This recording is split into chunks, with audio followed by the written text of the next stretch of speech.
Hi everyone and welcome back to another video. So buying an S&P 500 investment on ETRADE is a straightforward way to gain exposure to 500 of the largest publicly traded companies in the United States. Instead of selecting individual stocks, you can invest in an S&P 500 ETF or index fund and build a diversified portfolio with a single purchase. In this guide, I will show you step by step how to buy S&P 500 on ETRADE in 2026, simple and effective. So first thing, open an ETRADE account. If you don't already have an account, create an ETRADE brokerage account, complete identity verification, personal information, and account setup. So once approved, you will be able to access ETRADE's investing platform.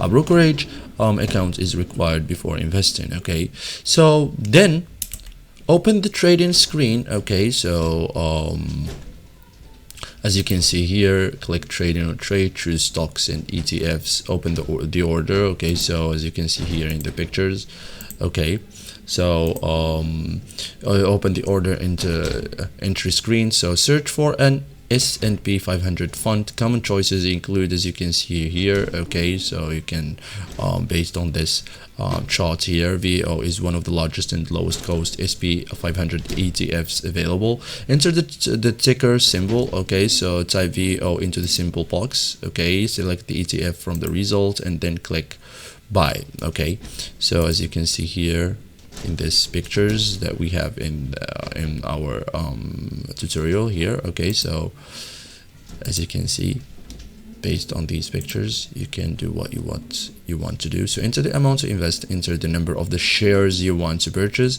and choose an order type. Like markets order means buy at the current market price, and limits order means set the maximum price you are willing to pay.